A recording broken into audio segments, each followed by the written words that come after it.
Assalamualaikum warahmatullahi wabarakatuh. Kami dari kelompok 6, program studi akuntansi syariah Universitas Islam Negeri Sumatera Utara. Kali ini kami akan ngebahas topik yang sering banget jadi PR, yaitu moneter Islam. Nah, keren banget kan idenya? Tapi tentunya hal ini menjalaninya sangat susah. Makanya kita harus tonton sampai habis ya. Karena masalahnya ada dua, lawannya gede, larinya kencang. Oke, masuk masalah pertama. Kita ini hidup di sistem ganda alias dual system. Ada syariah, ada konvensional, sebantal. Masalahnya, konvensional itu udah beda duluan.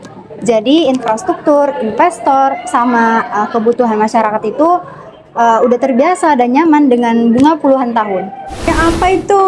Nah jadi fast instrumen syariah suku atau SBS itu mau bersaing rasanya kayak toko kelontong lawan minimarket Prancis, yang dimana pasar uang syariah juga kesannya sepi, bukan karena nggak bagus tapi karena akad syariah itu detail banget, harus jelas, transparan, nggak bisa asal klik aja. Masalah kedua, banyak orang nanya, kapan sih Indonesia tuh full pakai kebijakan moneter Islam?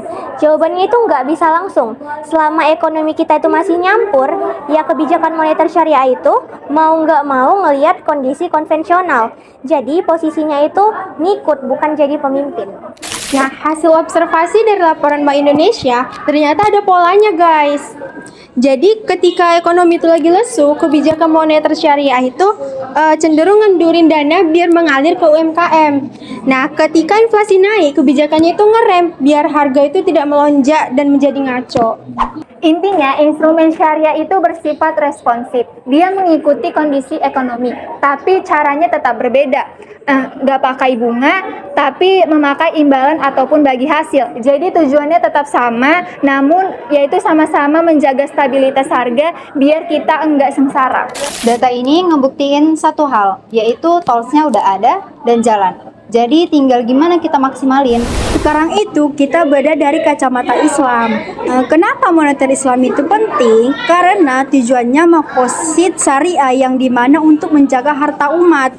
Sistem bunga itu rawan jolim, yang kaya makin kaya, yang miskin makin ketekan utang.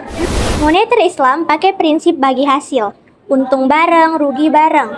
Jadi, bank sama nasabah itu mitra, bukan debitur sama kreditur.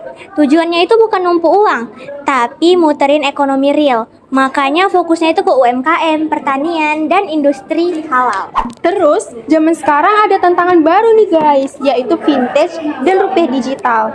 Nah, Islam itu tidak anti teknologi, selagi hukumnya jelas, akadnya jelas, tidak mengandung yang tidak diperbolehkan seperti horor, riba, dan maisir, terus tidak digunakan untuk hal-hal yang maksiat, maka hukumnya itu bisa atau boleh. Bahkan itu malah bagus buat keadilan, karena pedagang kecil jadi gampang untuk akses modal. Masalahnya sekarang solusinya gimana? Nah, ada 3 kunci dari Islam. Pertama, kuatin edukasi. Kita sendiri harus melek dulu. Jadi kita paham bedanya bunga sama bagi hasil, baru kita mengajak orang lain. Yang kedua, dukungan inovasi syariah. Pakai produk bank syariah, pakai fintech syariah yang udah bersertifikat DSN MUI, yang permintaan pasar gede bank syariah itu makin kuat. Sabar dan kolaborasi. Ubah sistem gede itu nggak bisa dalam semalam. Butuh kerja bareng antar pemerintah, DSN, bank, akademisi, dan kita tuh sebagai mahasiswa itu jadi agen perubahan. Jadi kesimpulannya itu gini guys, moneter Islam itu nggak gagal, tapi dia lagi berproses. Nah, karena lawannya itu kuat dan besar, kita tuh harus bersabar dan larinya itu harus kenceng. Makanya kita harus pandai menggunakan rem syariah. Nah, PR kita mulai dari hal kecil. Pertama, yaitu pindah ke bank syariah. Dan yang kedua, mulai belanja di UMKM halal. Dan yang ketiga, tonton video ini agar literasi keuangan syariah ikut naik. Solusi paling realistis apa ya? Komen di bawah ya!